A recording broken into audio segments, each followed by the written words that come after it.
to Kids Point.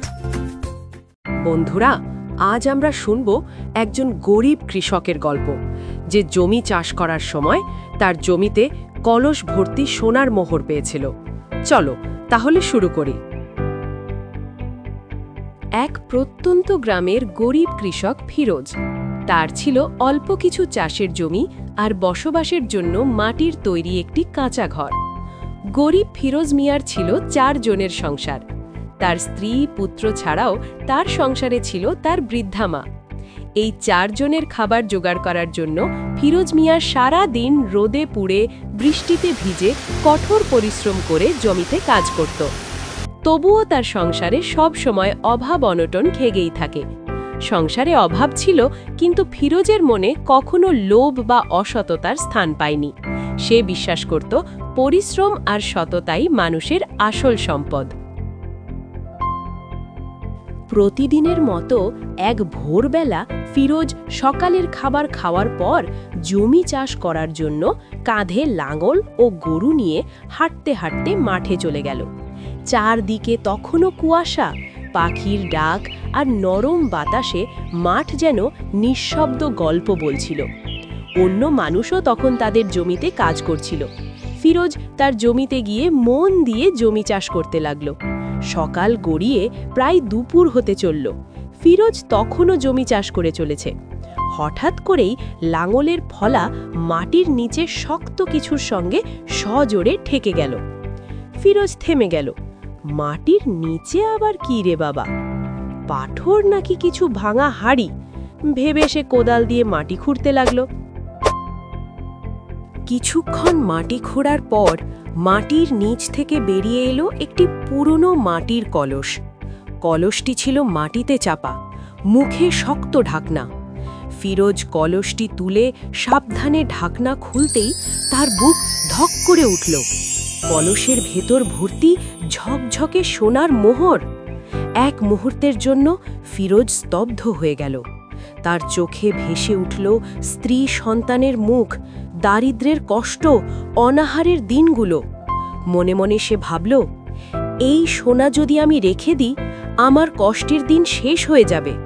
কিন্তু পরক্ষণেই তার বিবেক কথা বলল, এই সোনা আমার নয়, অন্যের জিনিস লোভে রেখে দিলে শান্তি থাকবে না। ফিরোজ কলসটি কাপড়ে মুড়ে বাড়ি নিয়ে এলো। সব কথা স্ত্রীকে খুলে বলল। স্ত্রীও বলল, সৎ পথে যা পাওয়া যায় তাতেই আল্লাহ বরকত দেন। সোনাটা গ্রামের লোকদের জানানো উচিত। পরদিন ফিরোজ গ্রামের মোড়লের কাছে কলসটি নিয়ে গেল। গ্রামের বয়োজ্যেষ্ঠরা জড়ো হয়ে বিষয়টি আলোচনা করলেন। অনেক খোঁজখবরের পর জানা গেল, বহু বছর আগে এক ধনী ব্যবসায়ী ওই জমিতে সোনা লুকিয়ে রেখেছিল। পরে সে গ্রাম ছেড়ে চলে যায় এবং আর ফিরে আসেনি। তার কোনো উত্তরাধিকারীরও সন্ধান পাওয়া গেল না। গ্রামের সবাই ফিরোজের সততায় গভীরভাবে মুগ্ধ হল। গ্রামসভায় সিদ্ধান্ত নেওয়া হলো, যেহেতু ফিরোজ নিজের পরিশ্রমে জমি চাষ করতে গিয়ে সোনার কলসটি পেয়েছে এবং সে নিজে তা গোপন করেনি, তাই সোনার একটি বড় অংশ তাকে দেওয়া হলো। বাকি সোনা দিয়ে ফিরোজের ইচ্ছে অনুযায়ী গ্রামের মধ্যে একটি মসজিদ নির্মাণ করা হলো। এছাড়াও গ্রামের কাঁচা রাস্তা পাকা করা হলো এবং অসহায় ও গরিবদের সাহায্য করা হলো।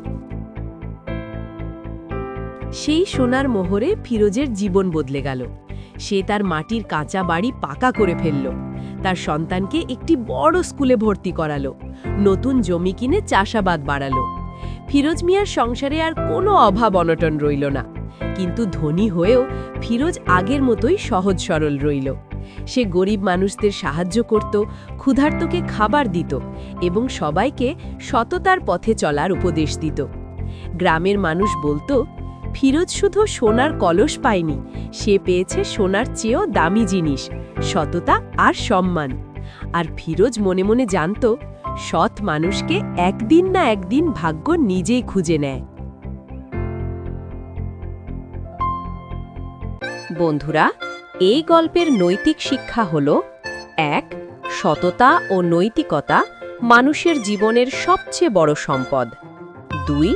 ভালো কাজের ফল একদিন না একদিন অবশ্যই পাওয়া যায়।